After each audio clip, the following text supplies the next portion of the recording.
안녕하십니까. 온라인 교육기관에서 도시계획 기사 시험 강의하고 있는 김윤수입니다. 여러분 만나 뵙게 돼서 반갑습니다. 오늘부터 저와 함께 약 50 강의 정도를 50에서 한 60 정도 강의가 있을 텐데요.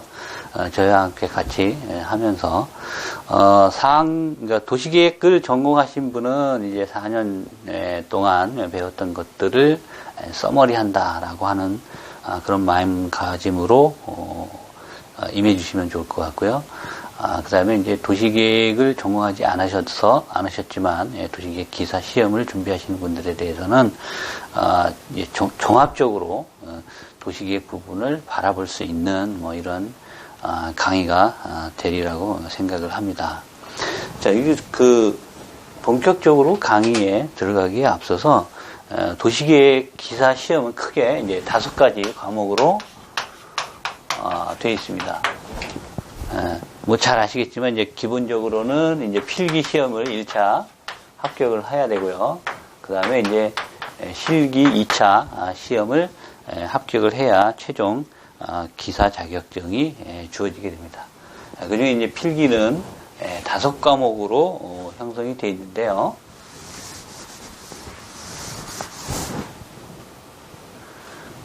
그거에 앞서서 제가 한번 그림을 한번 그려볼까 합니다.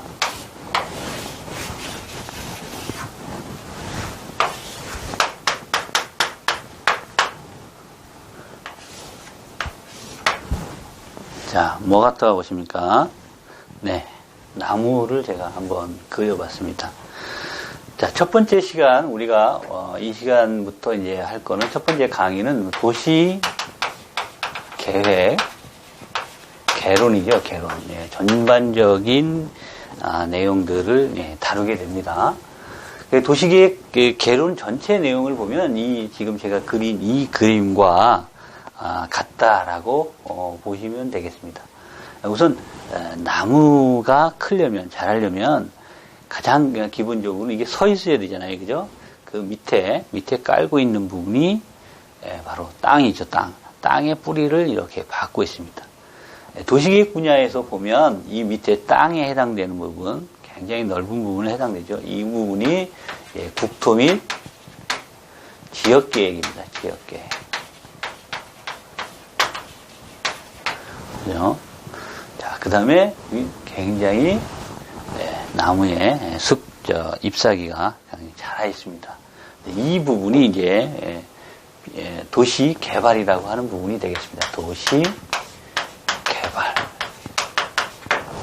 저희가 이제 배우게 되는 거는 국토 및 지역계획이라고 하는 한 과목, 그 다음에 도시 개발론이라고 하는 한 과목을 배우게 됩니다. 도시 개발을 보면, 나무를 보시면 여러분 다 가지들이 이렇게 뻗어나가 있잖아요. 그죠? 크게 보면 이제 2가지가 있습니다. 하나는 신개발이죠. 신개발. 그죠? 신개발이라고 하는 부분이 있고요. 하나는 이미 있는 거가 이제 소용이 없어서 또는 노후가 돼서 이제 갱신을 해야 되는 거죠. 그 일명 이제 재개발이라고 합니다. 재개발. 도시개발이라고 하는 걸 이제 재개발이라고 하는데. 그래서, 저희가 이제 첫 번째 국토지역계획을 한 과목을 배우게 되고요. 그 다음에 이제 도시개발론이라고 하는 것을 한 과목을 저희가 배우게 됩니다. 도시개발론에는 이제 신개발, 재개발, 이런 내용들이 들어가 있다라고 하는 걸 이제 배우게 되죠. 자, 그 다음에 이제 저희가 어떤 걸 배우냐면, 나무가, 가지가 뻗어 있는데 끝에 가면 뭐가 있습니까? 나무 잎사귀가 있죠. 그죠? 다 나무. 제가 이제 그림을 잘못 그리지만, 이해해 주시기 바랍니다. 나무 전체, 재개발에도 잎사귀는 달려있죠. 그죠? 그 다음에 신개발에도 당연히 잎사귀는 달려 있습니다. 이와 같이 잎사귀에 해당되는 거, 어디 재개발에도 해당되고, 뭐 신개발에도 해당되고, 이런 도시 전체에 형성되어 있는 이런 내용들, 잎사귀를 우리는 도시 설계다라고 명명해 볼 수가 있겠습니다. 그래서 도시 설계론, 잎사귀에 대한 내용들을 우리가 좀 살펴보게 됩니다. 그리고 이제 여기 그림에서 남은 게 이제 세 군데가 비어 있는데요. 하나는 이 나무에서 보면 밑에 뿌리와 그 다음에 위에 무성한 잎들을 연결하는 이 줄기가 있습니다. 그죠? 줄기에는 뭐가 있습니까? 우리 생물 시간에 배웠죠? 물관과 체관이라는 게 있습니다. 그래서 물을 열심히 공급해야 되고 여기에 영양분도 열심히 공급이 돼야 이 나무가 제대로 돌아가게 됩니다.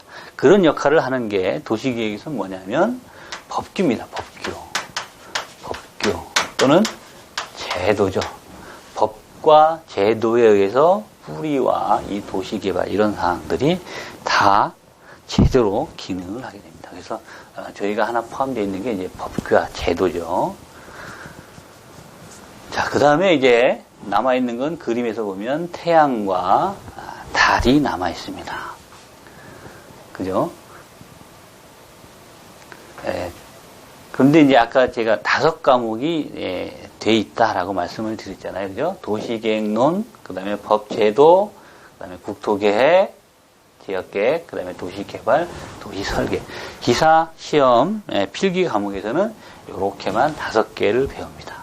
나머지 이제 해와 달에 대한 내용들은 사실 하나의 과목으로 있지는 않고 여기 녹아 들어 있습니다. 자, 달은 뭐냐면 이론이죠, 이론. 자, 이런 나무가 성장하면 나무가 씨가 떨어져서 커지면 결국엔 나무가 되죠, 그죠? 이게 다른 새가 되거나 뭐 이러지는 않습니다. 그건 뭐냐면 그 나무에 녹아들어 있는 어쩔 수 없는 인자, DNA라는 게 있는 거죠, 그죠? 그런 것들이 결국엔 도시 이론에 해당이 된다. 달에 영향을 받게 된다라는 거죠. 이게 이제 하나의 과목으로 형성되지는 않지만 도시 개론이나 각각의 잎사귀 내에도 이런 이론이 반영이 되어 있고 이런 줄기 내에도 반영이 되어 있고 이런 토지, 지역계, 뿌리 이런 데도 다 이런 DNA가 다 녹아 있습니다. 이 이론이라고 하는 것들을 우리가 과목은 아니지만 하나의 과목의 내용은 아니지만 그 각 과목의 내용들에서 살펴볼 수가 있습니다. 그다음에 이제 남은 게 이제 태양인데요. 이건 뭐냐면 자, 나무가 자라려면 이 햇빛을 받아야 됩니다. 햇빛이 안 나오면 이 나무는 죽습니다. 그만큼 이 햇빛의 영향이 이 나무 성장에 굉장히 중요한 역할을 한다는 거죠. 이건 뭐냐면 그래서 환경이라고 하는 거죠. 경제 뭐 이런 겁니다. 동양, 뭐 세계 경제가 어떻게 들어가느냐, 세계의 환경이 어떻게 되느냐, 정치 환경이 어떻게 되느냐 이런 거에 따라서 이 도시 전체가 갖고 있는 상황들이 막 바뀌게 됩니다. 그죠? 그거에 따라서 지역 및 도시계획이, 국토계획이 내용이 바뀌어가게 되고, 그 다음에 법과 법이 이런 게 바뀌어가게 되고, 도시개발이라고 하는 것도 대상이 바뀌고, 이걸 만들기에는, 만들어야 될지 말아야 될지 하는 판단들도 바뀌어나갑니다. 당연히 그 햇빛을 받느냐에 대해서 잎사귀들도 바뀌어나가게 되는 거죠. 그렇지만 이제 뭐 DNA는 영향을 받지는 않죠. 그래서 이런 것들로 구성이 되어 있다. 전체 흐름을 보시면서 이렇게 되어 있다. 그리고 이제 여러분들이 이제 이론을 여기 또 우리 과목을 이제 진행하면서 지금 하고 있는 것이 어디에 해당되는 얘기를 하고 있구나라고 하는 것들을 자꾸 염두에 두시면 전체적인 어떤 맥락, 우리가 이제 산에 갈 때 지도를 가져가게 되면 길을 잃을 확률이 굉장히 적잖아요. 그죠? 여러분들이 공부하면서 이런 어떤 그림을 머릿속에 딱 염두에 두시면 실제로 공부하시는데 상당히 도움을 받습니다. 기사 시험을 합격하고 이제 만 3년 실무 경험을 쌓게 되면 기술사 시험을 이제 볼 수 있는 자격이 되는데 기술사 시험의 주 내용도 뭐냐면 이 내용입니다. 이 내용이고요. 주로 이제 많이 필요로 하는 이 환경과 경제 이런 것들이 이 도시 계획이라고 하는 이 파트 식물에 어떤 영향을 미치는지 이런 것들에 대한 이제 이해 이런 것들의 폭을 좀 넓힘으로써 기술사 시험을 치를 수 있는 그런 능력이 배양이 됩니다. 그래서 기사 시험이 이게 이제 끝나는 건 아니고요. 시험이 끝났다고 해서 끝나는 건 아니고 이거를 계속 여러분들이 이해하고 심화하고 그것이 환경과 어떤 연관을 맺고 있는지 이런 것들을 끊임없이 여러분들이 고민하고 정리해 가다 보면 도시계획 기술사 시험 문제 이런 것들도 여러분들이 이제 접근을 할 수 있게 이렇게 됩니다. 그래서 전체적인 우선 강의에 앞서서 여러분들이 우리 도시계획 기사 시험 과목은 이렇게 형성되어 있다. 그 내용들은 지금 이 나무를 연상을 하면서 공부를 하시면 전체적인 이렇게 정리에 도움이 되리라 이렇게 생각을 합니다. 자, 오늘 그 첫 시간에 할 내용은 이제 도시계획론입니다. 아까 지금 그랬지만 전체적인 5가지 과목의 내용들을 조금씩 살펴보고 그 다음에 해에 대한 내용, 그 다음에 달에 대한 내용 이런 것들을 조금씩 살펴보는 그런 게 되겠고요. 그 다음에 이제 이 과목부터는 다시 거기서 중요한 사항들을 다시 발췌해서 조금 더 심도 있게 쳐다보는 뭐 이런 내용이 되겠습니다. 자, 그러면 이제 도시계획론이라는 것을 한번 들어가 봐야 될 텐데요. 도시계획론의 이제 첫 번째 화두는 도시란 무엇이냐라는 거죠. 도시란 무엇이냐. 그죠? 도시에 대한 개념, 뭐 이런 것들이 중요합니다. 여러분들 이 교재를 보시면 이제 첫 번째 내용이 이제 도시와 도시 문제로 되어 있고, 도시의 개념에 대해서 설명을 하라라고 하는 내용으로 되어 있습니다. 교재를 참고해 주시면 될 것 같고요. 자, 그러면 이제 도시란 무엇이냐라고 하는 것이 이제 첫 번째 출발인데, 뭐 이거는 이제 그 사람마다 학자마다 뭐 이게 얘기하는 게 굉장히 다양합니다. 또 뭐 학자라고 하는 분들은 또 원래 있는 걸 가지고 얘기하는 게 아니고 조금 더 다른 시각에서 다른 방향에서 도시를 쳐다보고 연구하고 하는 거기 때문에 굉장히 다양하게 정의를 내리게 됩니다. 그럼에도 불구하고 저희가 이제 이게 하나의 학문이고 또 어떤 그 생활의 어떤 개념이기 때문에 공통적으로 누구나 다 뭐 그 정도면 도시로서 서로 얘기가 같은 개념을 가질 수 있겠다라고 하는 부분이 있겠죠. 그게 이제 첫 번째 부분은 뭐냐면 자, 인구적인 특성을 갖고 있다라는 거죠. 도시 그러면 기본적으로 보면 도시를 정의할 때는 항시 반대 개념이 이제 농촌과 비교를 해봐야 어떤 A라는 사람을 설명을 할 때는 대비되는 사람을 비교하면 상당히 이해가 빠릅니다. 그죠? 뭐 이쁜 사람을 설명한다고 그러는데 어떤 게 이쁜 건지 개념들이 굉장히 추상적이잖아요. 그죠? 그런데 어떤 아는 사람이 있다. 서로가 A와 B가 아는 사람이 C라는 사람이 있다. 그러면 C에 비해서 D라고 하는 지금 설명하라고 하는 사람이 어떠하다라고 하면 이해가 굉장히 빠르게 되겠죠. 그래서 도시를 설명할 때도 일반인들이 농촌하고 대비해서 보면 그 모습이 정의가 비교적 선명하게 나타납니다. 그래서 첫 번째 인구로 보면 도시는 많죠, 그죠? 예, 많다라고 하는 것이 내용이 되겠습니다. 반면 농촌은 적죠, 적다라고 설명할 수가 있겠습니다. 그래서 인구가 기본적으로 이제 그러면 뭐 많다는 상대적인 개념이 되다 보니까 그래도 어떤 나름대로 정리는 해놔야 되겠다, 기준은 정해놔야 되겠다라고 해서 나오는 것들이 이제 인구가 5만 이상은 돼야 하나의 도시가 되지 않겠느냐, 도시로 우리가 규정 지을 수 있지 않겠느냐라고 보는 거예요. 또 사실은 또 뭐 그것도 정확한 개념은 아닙니다. 그럼 4만 9천은 도시가 아니고 뭐 5만 뭐 1명은 그러면 도시냐? 이것도 좀 애매한 거죠. 그렇지만 뭐 그래도 나름대로 잔은 있어야, 그죠? 잔은 있어야 이게 뭐 5cm가 되는지 안 되는지, 도시의 기준을 충족하는지 안 하는지 뭐 이런 것들을 알 수가 있는 거죠. 그런 의미에서 이제 숫자는 나름대로 정하고 있다. 도시를 정의하는 데 있어서. 그래서 5만 이상이면 우리가 도시라고 보고요. 그거의 10배인 50만이라면, 그죠? 이건 도시라 그럽니다. 50만인이 있으면 도시하고는 좀 달리 표현을 해야 되겠죠. 그죠? 그래서 대도시라고 하는 표현을 하게 됩니다. 그 다음에 이게 더 많아져서 100만인이 되면 대도시하고는 또 다른 얘기를 해야 되겠죠. 그래서 우리나라에서는 광역시라고 하는 표현을 하게 됩니다.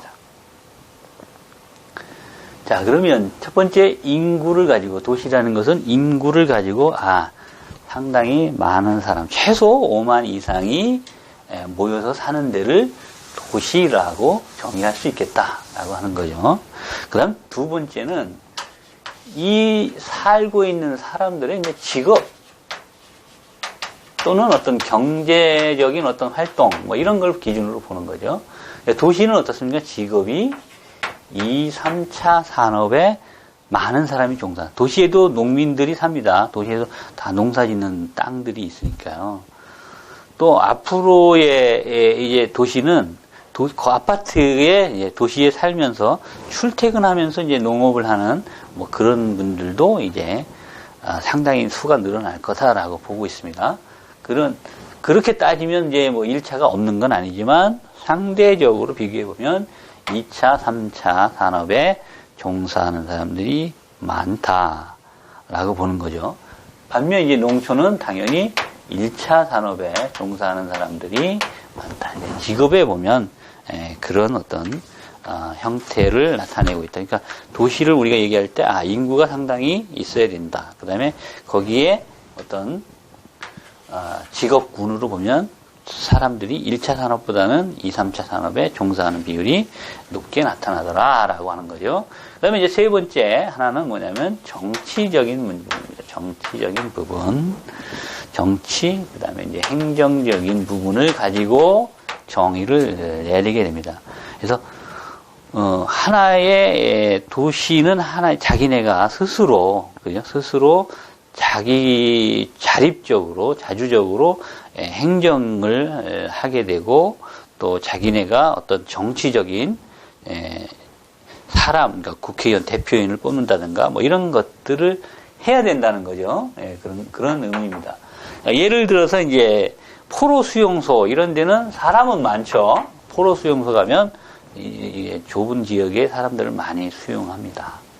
그런데 그 사람들이 다 1차 산업의 종사는 아니죠. 2, 3차 산업의 종사입니다. 포로 되더라도 가서 다 뭐 물건을 만들거나 이런 작업들을 합니다. 1번, 2번은 적용이 됐죠. 그러니까 도시로 보냐? 그렇지 않다는 거죠. 정치적으로나 행정적으로는 자주권이 없는 거죠. 자기 마음대로 어떤 행사를 할 수가 없는 거죠. 그런 것들은 우리가 도시로 보지를 않는다라는 거죠. 그냥 집단적으로 사람들이 모여 있는 데다라고 얘기하지 도시라고 얘기하지는 않습니다. 또는 뭐 어떤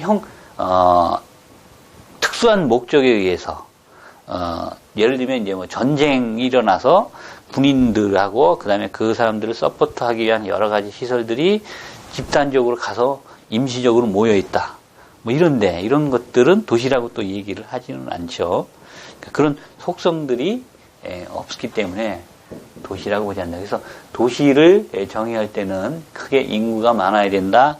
직업의 어떤 특성이 있어야 된다. 그다음에 정치 행정적인 어떤 자주권 뭐 이런 것들을 갖고 있어야 된다라고 하는 것들이 도시의 어떤 개념이다. 이렇게 보실 수가 있겠습니다. 자, 그 밑에 이제 보시면 학자들의 정의들이 여러 가지 있습니다. 베베라든가 또 프리드만이라든가 또 위즈라든가 로빈 뭐 들어본 이름도 있고 뭐 못 들어본 이름들도 있습니다. 그런데 이제 요거 좀 여러분들이 좀 외워두실 필요는 있어요. 그러니까 이게 이제 다 과거에 시험에 한두 번 출제됐던 이런 이름들이기 때문에 여러분들이 이 사람들이 뭘 특징적으로 얘기를 했는지에 대해서 알아두실 필요가 있습니다. 저희가 이제 지금 도시계획 기사 필기 강의를 하고 있는데요.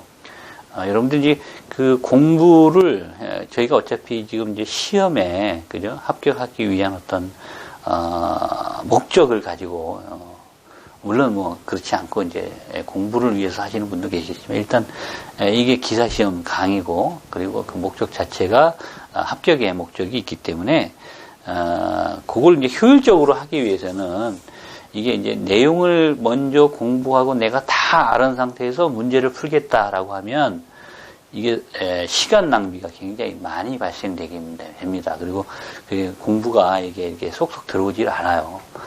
좋은 방법은 우선 기출문제, 저희 교재에 보면 D편에 기출문제가 많이 있습니다. 그걸 풀어보시면서 전반적인 내용들은 이 강의하고 있는 내용을 다시 들어보시고 이 양자를 하되 약간의 비중은 기출문제를 계속 풀어서 외우는 이런 형태가 바람직하다. 그게 더 효율적이다라고 말씀을 드릴 수 있겠습니다. 저희 그 기사 필기 시험은 문제은행식입니다. 그래서 반복대에서 나오는 문제들이 상당 부분이 있어요. 저희가 어차피 필기 시험에서 60점, 평균 60점을 넘어가게 되면 합격이 되니까요. 그런 기출 문제들, 예전에 나왔던 문제들이 다시 나온다면 그거를 확정적으로 맞춰줘야죠. 그런 건 절대 틀리면 안 되겠죠. 그죠? 그래서 여러분들이 기출 문제를 중심으로 공부를 하시면서 요 지금 설명하고 있는 내용들, 교재 이런 것들을 참고하시면 효율적인 그런 공부 방법이 되리라고 봅니다. 자, 그래서 이제 그 베베나 프리드만, 위스, 로빈 뭐 이런 사람들이 이렇게 얘기를 했다라고 하는 것들을 여러분들이 한 번에 이게 공부하려면 안 됩니다. 기출 문제를 보시면서 여러 번 보다 보면 이런 것들이 자연스럽게 알게 되니까 그런 형태로 공부를 해주시면 될 것 같습니다. 자, 그 다음에 이제 그러면 이제 도시란 농촌하고 이제 비교해서 설명을 했는데 이걸 다시 조금 더 디테일하게 6가지 정도로 이제 특성을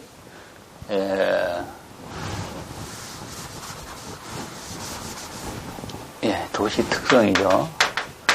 특성을 조금 더 디테일하게 설명을 해보자라고 보면 한 6가지 정도는 설명이 가능하겠다라는 거예요.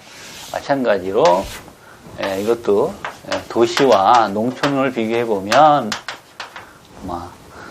금방 알 수가 있겠습니다. 크게 이제 두 그룹으로 우선 나눌 수가 있을 것 같아요. 한 그룹은 뭐냐면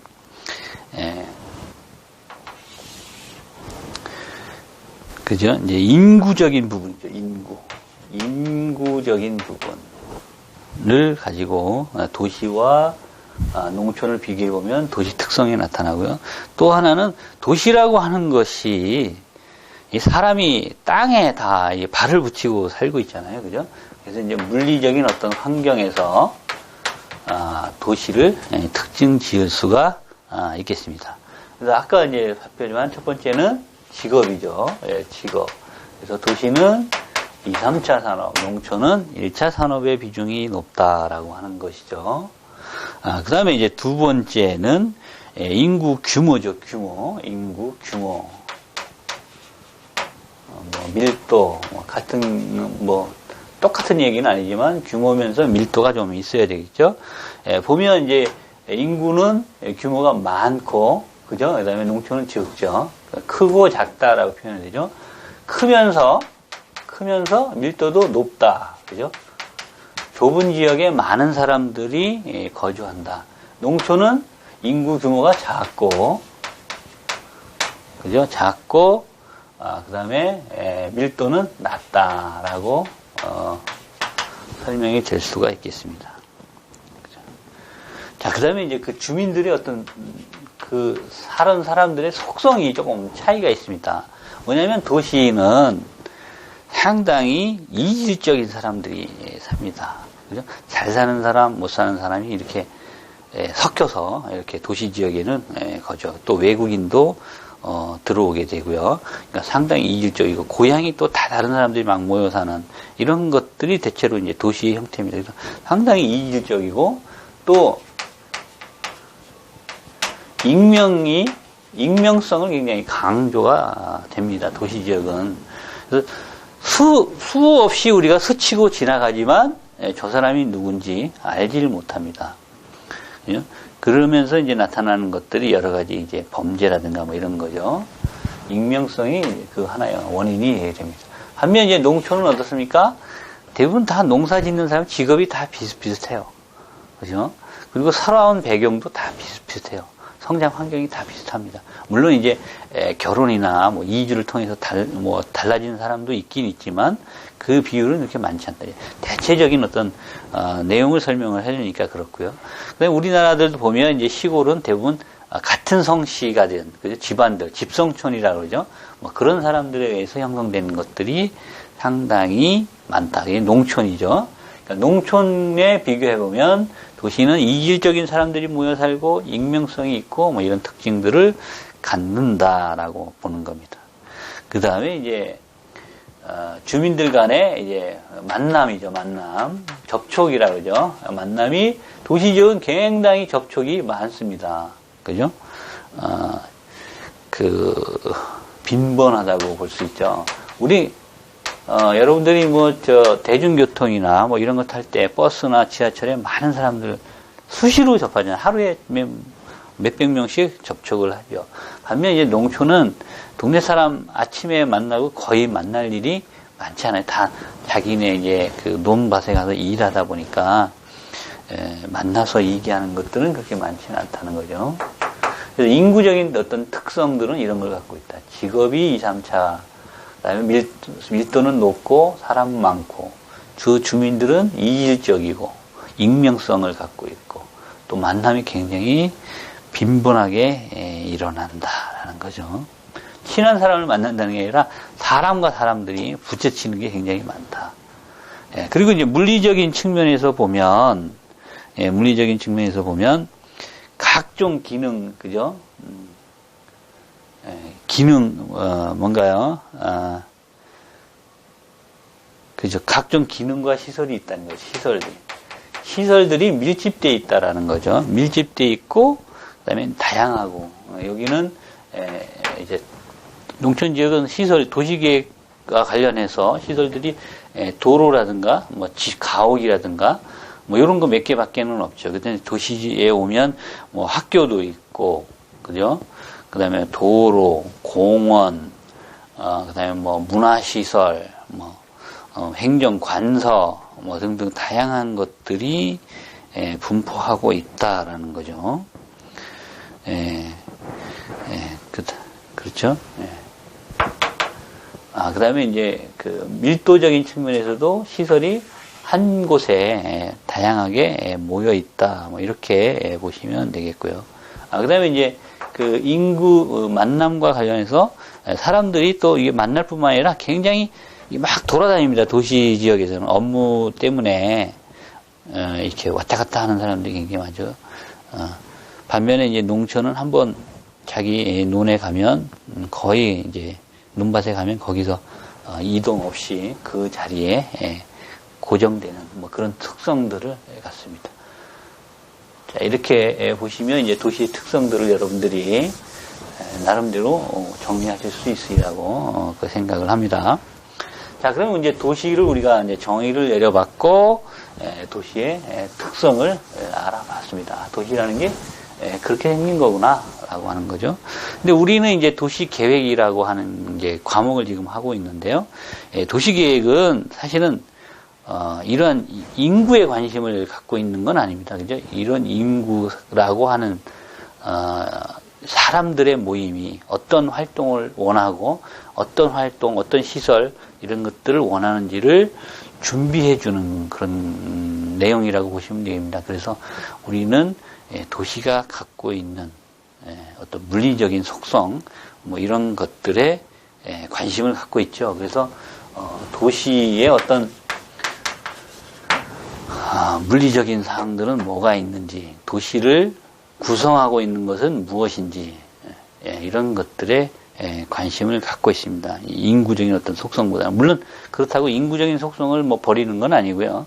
인구 속성을 알아야 거기에 이제 딸리는 물리적인 내용들도 우리가 이해할 수 있기 때문에 그런 것들을 같이 본다라고 보시면 되겠습니다.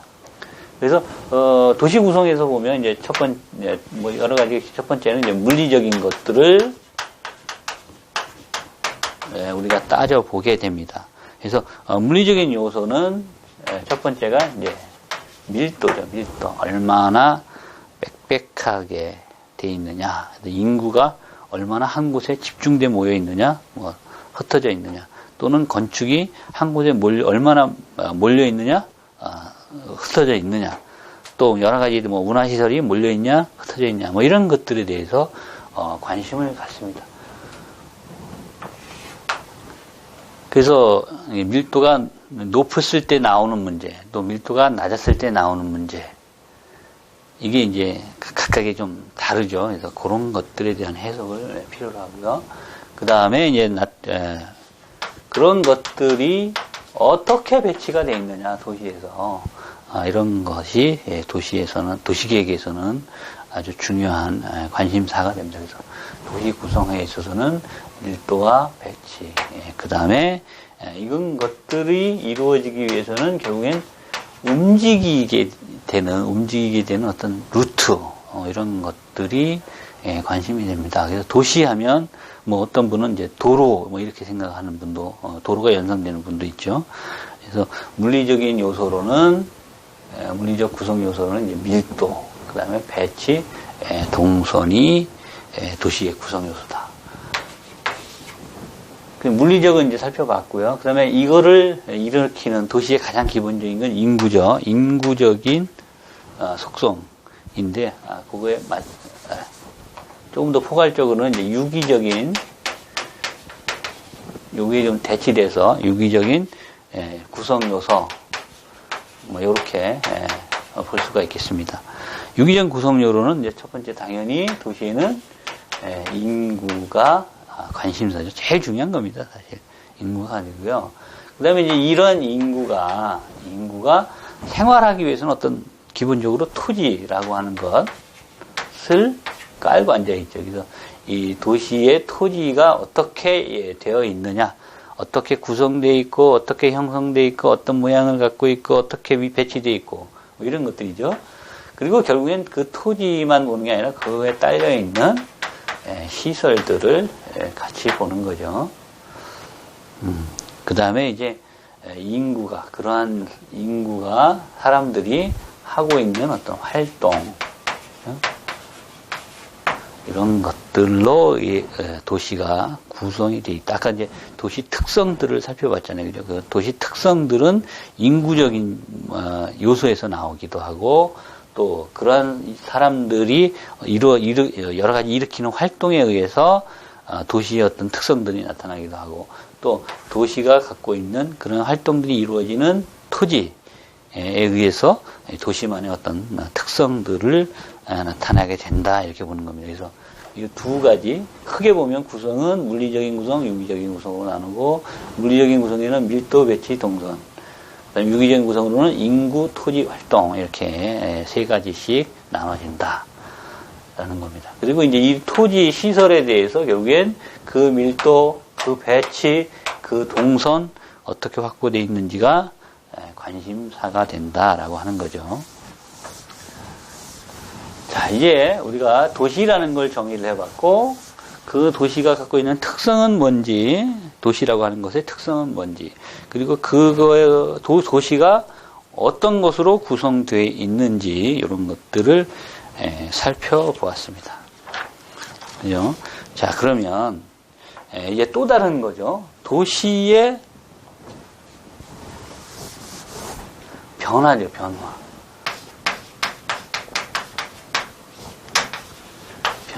그래서 도시화라고 하는 말을 이 도시계획에서는 중요시합니다. 도시화. 한마디로 도시화가 무엇이냐라는 거죠. 그래서 뭐 농촌에서 도시로 변모하는 거죠. 변화하는 거니까 변모하는 것들을 이제 도시화라고 합니다. 근데 이건 이제 굉장히 포괄적으로 우리가 잘 이해가 안 되죠. 도시화, 변화된다는 거다. 그런데 막상 이게 이렇게 딱히 머릿속에 떠오르는 게 없습니다. 이거를 그래서 한마디로 정의하면 결국에 인구가, 그죠? 도시라고 하는 것과 농촌의 비교는 가장 첫 번째 인구죠. 그죠? 인구가 늘어나는 것을 문제는 도시화다라는 거죠. 그죠? 인구가 자꾸 많아지면 도시가 생기고, 더 많아지면 도시가 커지고, 그죠? 인구가 다 떠나면 도시가 사라지는 거죠. 도시의 변화. 결국엔, 아주 간단하게, 심플하게 생각해 보면, 인구가 늘고 줄고라고 하는 것으로 아주 심플하게 정의할 수가 있겠습니다. 그죠? 그래서 여기 이제 정의를 문구 교과서에 있는 내용을 보면 인구의 도시 집중과 그에 따른 당연히 삼토, 그죠? 토지, 그죠? 공간. 그 다음에 그 사람들이 만들어낸 여러 가지 사회, 경제적인 측면에서의 어떤 활동, 이런 것들이 변해가는 현상이다라고 정의를 했습니다. 그죠? 변화라는 거죠. 그런데 도시화라 그러면 변화인데, 변화도 늘어나는 변화가 있을 거고, 그죠? 줄어드는 변화가 있을 거다라는 거죠. 그 중에 이제 도시화라고 하면 우리는 늘어나는 경우를, 일반적으로, 이게 뭐 철학이나 어떤 학문적인 정의가 아니라, 일종의 이제 도시계획이라고 하는 학문 자체가 약간 실용 학문이기 때문에 도시화라고 하는 말을 듣는 순간, 도시의 인구가 늘어나는구나. 그에 따라서 시설도 늘어나는구나. 그죠? 사회 경제적인 활동 측면에서 변화가 늘어나는 쪽으로 있구나라고 이해를 하시면 되겠습니다. 그죠? 그러면 줄어드는 경우는 그럼 뭐라 그러냐? 그죠? 그러면 이제 역도시화, 도시화의 반대쪽이라는 거죠. 늘어나는 거의 반대쪽, 줄어드는 거죠. 또는 반도시화, 이런 용어들을 사용을 합니다. 자, 그래서 도시화라는 것은 늘어나는 것을 이야기하는구나. 아직 우리 이제 최근에는 이제 도시 인구들이 점차 줄어들고 경제도 이제 뭐라 그럴까요? 침체기에 들어서면서 이게 도시를 바라보는 시각들이 이제 조금씩 이제 변하고 있습니다. 이제 과거는 도시들이 계속 늘어났기 때문에 도시계획의 이제 학자분들도 도시화라고 하는 걸 얘기할 때는 이제 늘어나는 것들만을 고려를 많이 했어요. 그래서 아직도 이제 저희가 갖고 있는 교과서에는 이제 도시화라고 하는 설명은 당연히 늘어나는 것만을 염두에 두고 설명을 하고 있습니다. 이제 요게 이제 조금 학문적으로 이제 자리를 잡게 되면 아마 조금 변화는 있을 거라고 생각을 합니다. 현재까지는 도시화 그러면 늘어나는 걸 얘기한다. 그러면 이런 도시 인구는 왜 늘어나냐라는 거죠. 그게 도시화의 원인인데 크게 이제 그 교재를 보시면 5가지를 두고 있죠. 첫 번째, 인구가 늘어난다는 거죠. 그죠? 뭐 늘어나는 이유는 이제 뭐 다시 또 설명을 하겠습니다만 도시의 인구는 하여튼 늘어난다. 그러면 당연히 도시라는 게 인구가 많아지는 게 도시화라고 하니까 인구가 늘어나는 거를 얘기하겠죠. 그 다음에 이제 도시화, 아까 이제 인구뿐만 아니라 시설도 늘어난다 그랬잖아요. 그죠? 소득이 증대되면 시설들이 또, 원하는 시설들이 늘어나게 됩니다. 문화시설 이런 것 늘어나야 되고, 영화관도 늘어나야 되고, 우리 경제 수준에 맞게 뭐 박물관도 좀 있어야 되지 않느냐, 뭐 이런 게 하면서 시설들이 늘어나죠. 그 다음에 이제 또 하나는 뭐 교통의 발달이 되면 도시화가 대체로 일어납니다. 그래서, 고속도로가 이게 생기면 IC 부분에 사람들이 막 밀집돼서 살기 시작하죠. 또 철도가 건설되면 사람들이 많이 밀집돼서 살기 시작합니다. 밀집돼서 많은 사람들이 산다는 게 도시화죠. 그 다음에 이제 도시 활동의 변화에 의해서도 늘어납니다. 노동이라든가 일자리죠, 일자리가 많아지면 사람이 모이게 됩니다. 또 세금도 이제 감면해 준다 그러면 기업들이 막 들어오죠. 기업들이 들어오면 일자리가 늘어나고, 일자리가 늘어나면 당연히 사람들이 더 모이게 됩니다. 그죠? 그 다음에 이제 과학 기술이 발달되면서 도시의 시설도 늘어나지만 도시에 사는 사람들도 늘어납니다.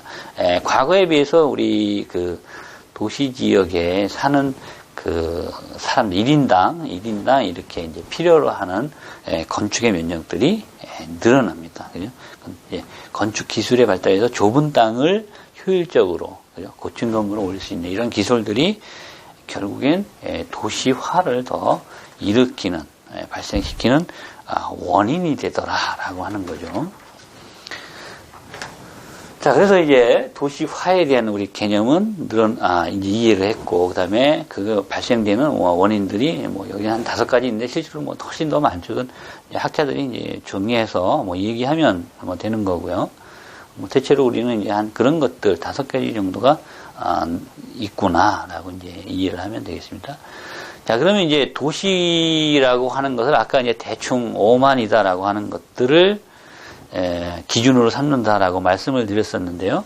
결국 이제 도시화, 그러면 도시화가 늘어나고 있다, 증가하고 있다, 또는 줄어들고 있다, 이런 것들을 재야 될 거 아니에요, 그죠? 측정을 해야 됩니다. 그러면 그런 측정하는 지표는 뭐가 있겠느냐? 도시화가 되고 있다 그러는데 그 증거가 뭐냐? 이런 것들을 이제 얘기할 수밖에 없습니다. 그래서 이제 나오는 것들이 도시화의 지표라고 하는 거죠. 그래서 보면 이제 거기 교재에 보면 인구에 집중되는 현상을 나타내야 되는데, 대표적으로 이제 인구 밀도를 가지고 우리가 측정하기도 하고, 또 2, 3차 종사자들의 수를 우리가 확인을 하기도 하고, 또는 상주 인구, 거기에 주민등록, 우리나라 같은 경우에 주민등록을 다 하고 돼 있잖아요. 주민등록상의 인구가 얼마나 되는지, 또 시설이 있으면 그 시설의 이용 인구가 얼마나 되는지 이런 것들을 우리가 측정을 통해서 도시화를 계산을 할 수가 있습니다. 또는 조금 어렵긴 하지만 그 교통 이동량, 하루에 사람이 얼마나 많이 이동을 하고 있느냐. 이동이 도시 지역이 올수록 많아진다 그랬죠. 대도시면 더더욱 많아지겠죠. 그래서 그런 것들을 측정함으로써 우리가 도시화되고 있다라고 하는 것들을 설명할 수가 있습니다. 또 도시에서 갖고 있는 기능이 얼마나 분화되느냐라고 하는 거죠. 농촌에 비하면, 농촌 지역 가면 대체로 기능이 이제 좀 단순하죠. 농사 위주로 이제 형성이 돼 있으면 몇 가지 없습니다. 그런데 이제 도시 지역에서는 2, 3차 산업, 서비스라고 하는 것들이 굉장히 다양한 형태로 이루어지기 때문에 기능들이 분화된다라는 거죠. 그 다음에 이제 도시민의 의식 구조를 가지고 측정하기도 합니다. 그죠? 얼마나 개인주의적이냐, 또는 평등을 주장하느냐, 또는 속물을 적이냐, 속물주의사라는데, 물질에 대해서 얼마나 밝히느냐, 이런 개념이 되겠죠. 그러니까 농촌과 비교해보면, 시골에 가면 대체로 이제 연장자 또는 그 위에, 그 지역에서, 뭐라 그럴까요? 권위를 갖고 있는 분들의 영향력이 굉장히 강하죠. 그런 거에 비하면 도시 지역으로 오면 너나 나나 다 비슷한 의식을 갖고 있는, 서로 그런 연관 관계가 없기 때문에 그런 의식 구조를 갖는다라고 하는 거죠. 그리고 이제 아무래도 시골에 가면 이제 친인척들이기 때문에 합리적인 판단보다는 그런 어떤 인정적인, 여기서 시골에 가면 정이 많다고 그러지 않습니까? 그런 형태라고 비교해서 보시면 되겠습니다. 기타 굉장히 많습니다. 전화보급률, 지금 이건 의미는 없는데, 그 다음에 이제 상하수도 보급률, 그 다음에 평균 세대 규모, 농촌에 가면 아무래도 인력이 많이 필요해요. 그래서 세대당, 가구당 인구가 많은 반면에, 이제 도시 지역은 굉장히 핵가족화하는 이런 현상들에 의해서 측정이 가능하다는 거죠. 그죠? 자, 그런데, 이것저것 측정 가능한 건 많죠. 이제 학문적으로는 여러 가지 기준이 있겠습니다만은, 대표적인 게 이제 도시화율이라고 하는, 도시율이라고 하는 것을 우리가 사용을 합니다. 도시율은 이제 간단하게 계산해죠. 도시 인구를, 이제 읍 이상을 얘기합니다. 인구를 나누기. 그죠? 전국 인구죠. 전국 인구. 그래서 곱하기 100 하면 퍼센테이지가 나옵니다. 그죠? 몇 퍼센트가 되느냐라고 하는 겁니다. 우리는 이제 90%를 넘었다고 알고 있습니다. 외국은 오히려 이제 우리나라보다는 떨어지죠. 아무리 선진국이라 그래도 보통 한 5에서 한 15% 정도, 농촌에 실제로 거주하는 사람들이 상당히 남아있는데, 우리나라 같은 경우에는 도시 쪽에 사는 사람들이 굉장히 많다. 이렇게 보시면 되겠습니다. 그게 이제 차후에는 어떤 또 사회적인 어떤 문제가 될 수도 있으리라고 봅니다. 자, 그래서 도시화에 대한 어떤 우리가 지표를 가지고 우리가 확인을 할 수 있다라고 하는 거죠. 자, 그 다음에 이제 다시 한번 도시화, 인구가 늘어난다라고 하는 거죠. 그럼 인구가 어떻게 늘어나는데, 인구 늘어나는 방식은 뭐 두 가지가 있을 겁니다. 그죠? 첫 번째는 내부적으로, 자체적으로, 그죠? 사람이 출생이 많아지는 경우가 있을 수 있죠. 그죠? 출생이 많아진다. 그죠?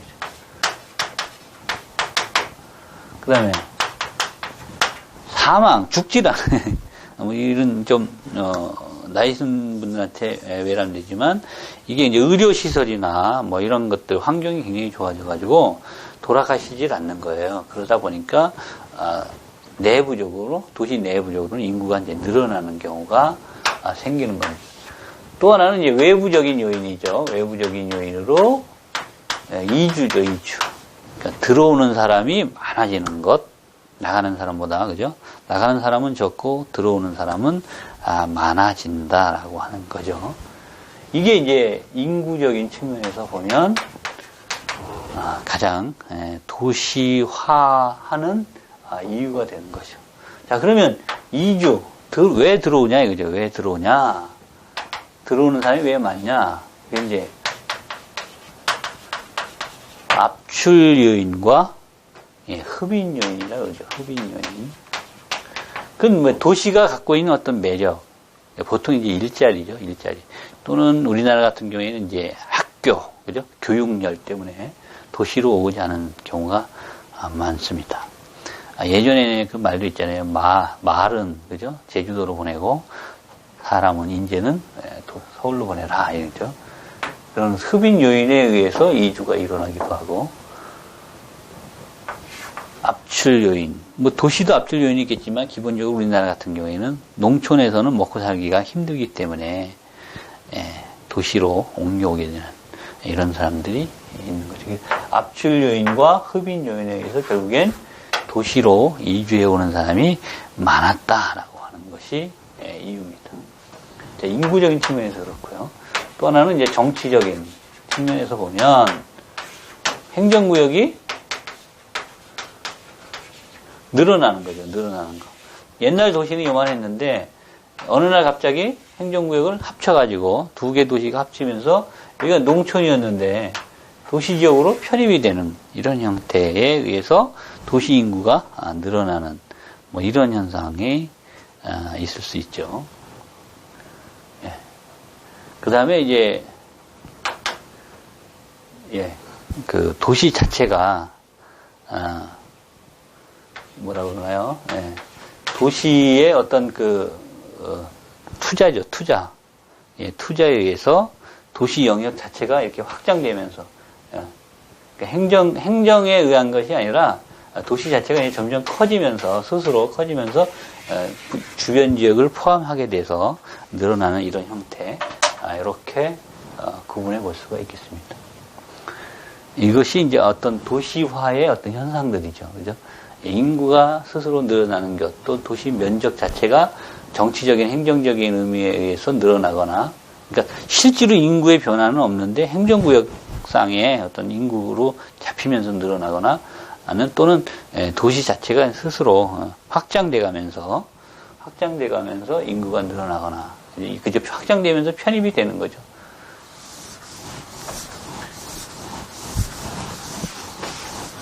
자, 이런 것이 이제 도시가 확산된다. 그 다음에 이제 최근에 이제 나오는 얘기는 도시성의 확산이라고 하는 부분도 있습니다. 뭐냐면 도시와 농촌을 사실은 이제 구분하는 말이 있죠.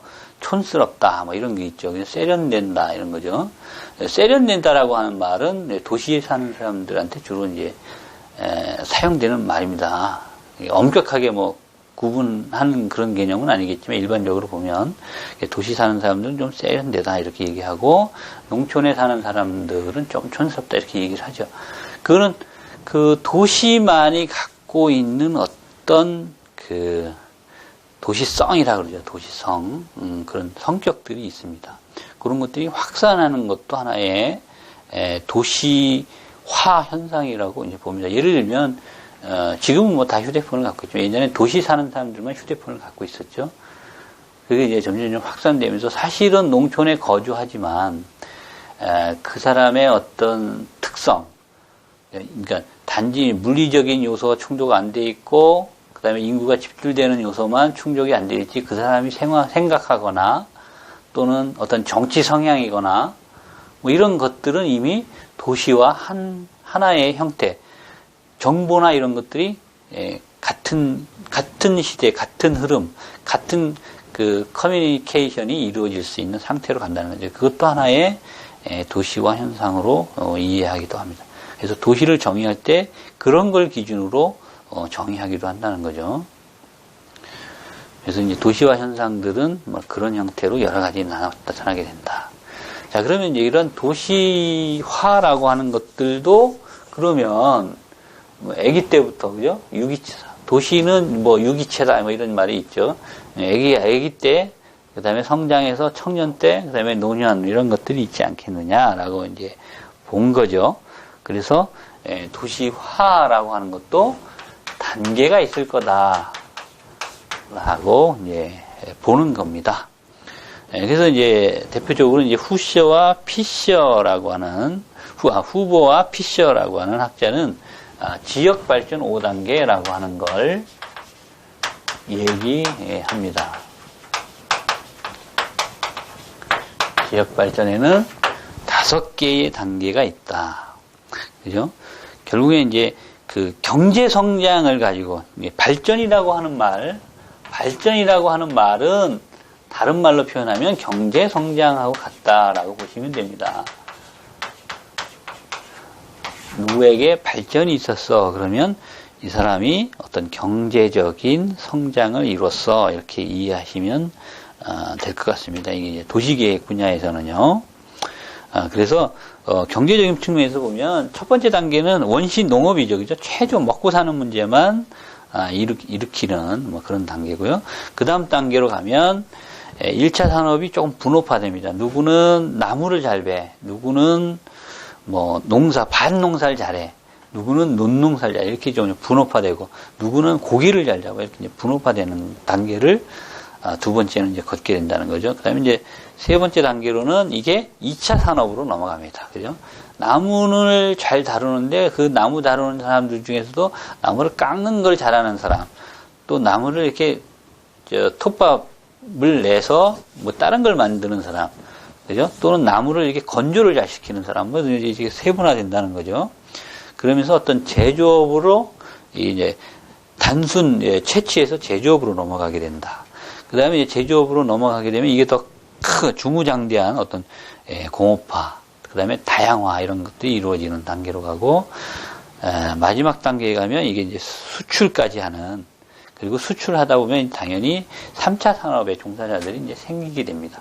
그래서 그런 것들까지도 이루어지면서 도시화는 변해간다라고 보는 것이 이제 후보 피셔의 지역 발전 5단계라는 거죠. 자, 그 다음에 이제 시험에 이제 많이 나오는 것이 이제 크라센 펠리크의 도시 발전 단계다라고 보는 겁니다. 자, 이 사람은 이제 도시라는 게 이게 중심이 있고, 그죠? 가운데가 있고, 그 다음에 이제 외곽이 있다. 이렇게 이제 정리를 한 겁니다. 그래서 이게 이제 도시죠. 그래서 기본적으로 보면 이제 처음에는 우선 도시라는 게 이제 중심부는 인구가 늘어난다는 거죠. 교외 지역은 별 안 늘어나죠. 그러니까 초기 단계는 이제 중심만 일어난다. 그러나 이제 절체로 보면 플러스, 약하지만 플러스다라는 거죠. 그 다음 두 번째는 여기도 늘어나고 여기도 늘어나는 단계가 되죠. 그러면 상당히 늘어나는 증가율이 처음에는 미약하지만 늘어났다가 미약하게 늘어나지만 중심 단계면 급격히 또 늘어나게 되죠. 그 다음에 마지막 3단계로 가면 약간 기울게 됩니다. 증가율이 조금 떨어지죠. 그건 뭐냐면, 여기도 플러스이긴 하지만, 약간 뭔가 좀 증가하는 게 적다. 절대량은 늘어나지만, 기울기가 좀 적어지는 단계를 우리가 이제 3단계라고 보고요. 그 다음에 4단계는 여기가 마이너스 되기가 시작합니다. 오히려 바깥에가 늘어나게 되는 현상들을 이렇게 되는 거예요. 그게 이제 4단계가 되는 겁니다. 4단계에서 전체적으로 늘어나긴 늘어나는데 늘어나는 게 줄어드는 거죠. 이제 이 정도. 1단계는 여기쯤 되고요. 2단계가 이제 급하게 이런 거, 기우는 거, 그 다음에 4단계가 그 다음이죠. 그 다음에 이제 이렇게 대체로 꺾어지거나 뭐 수평으로 가거나 이제 이렇게 보는 거죠. 그래서 이제 5단계로 가면 여기 인구도 감소되고 여기 인구도 감소되는 뭐 이런 형태가 됩니다. 그래서 절대량이 5단계 가면 이제 감소하기 시작하고요. 그 다음에 6단계로 가면 아주 여기 중심 지역이 많이 감소되고 여기는 적게 감소되니까 많이 감소되고 여기는 적게 감소되는 감소량이 상당히 많아지는 6단계로 이렇게 된다. 그죠? 그래서 이와 같은 곡선의 형태를 나타내게 된다라고 이제 설명을 했습니다. 실제로 뭐 이렇게 되는 게 이제 일반적인 현상이긴 해요. 일반적인 현상인데 마지막 단계 감소되는 이 지점에서 어떤 조치를 취하느냐에 따라서 이렇게 되기도 하고 이렇게 되기도 하고 이렇게 되는 거죠. 꼭 이게 맞다라고 볼 수는 없는 거죠. 그래서 협의에 아주 이제 인구들이 모여들다가 그다음에 주변으로 확산되다가 주변으로 외곽으로 아예 빠져나가는 이런 단계를 거치게 된다라고 하는 거죠. 이게 이제 도시화의 단계입니다. 물론 이거 외에도 여러 학자들이 또 도시화의 단계에 대해서는 많은 얘기들을 합니다. 근데 이제 최소한 우리 이 도시 기사 응시를 하는 분들은 요 정도는 알아야 되겠다. 그래서 이런 것들이 이제 출제가 많이 이루어집니다. 자, 그래서 이제 이런 도시 개발, 도시화 단계하고 관련돼서 이제 나오는 것들이 이제 뭐냐면 난개발이라고 하는 것 개념이 이제 나오게 되고요. 그 다음에 이제 가도시화라고 하는 개념이 나오게 되고요.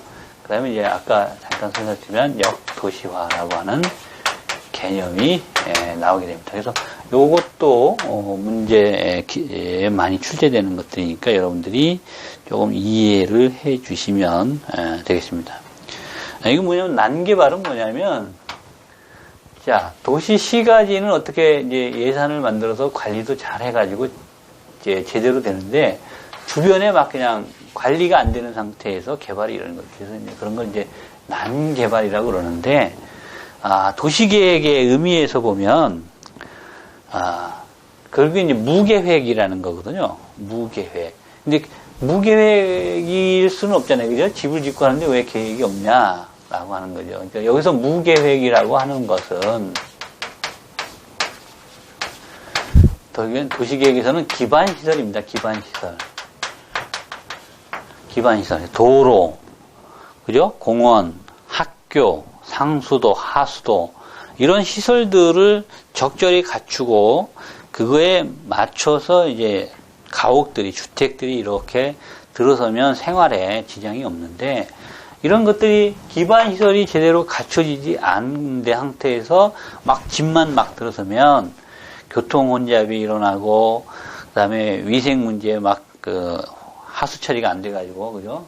그 다음에 먹을 물이 없어가지고 고생하게 되는 이런 현상들이 발생이 된다는 거예요. 그러니까 계획, 이런 기반시설에 대한 적절한 계획과 투자 없이 이루어지는 것들을 우리는 난개발이다. 이렇게 정의를 하게 됩니다. 그 다음에 가도시화라고 하는 건 뭐냐면, 이건 이제 물리적인 계획이고, 이거는 경제적인 개념인데요. 경제적, 도시라고 하는 것은 기본적으로 도시 이렇게 얘기를 하면, 이거는 이제 자족을 의미합니다. 자족하지 않는 도시는 잘못됐다라고 보는 거죠. 인구만 몰려있는, 일자리는 없는데 인구만 몰려있는 도시, 이런 도시들은 뭔가 정상적인 형태가 아니다라고 보는 거죠. 예, 그런 것들을 이제 가도시화라고 합니다. 경제적으로 뒷받침이 안 되는 상태에서 인구만 몰려서 도시가 형성되는 것, 도시화가 이루어지는 것, 이런 것들이 이제 가도시화.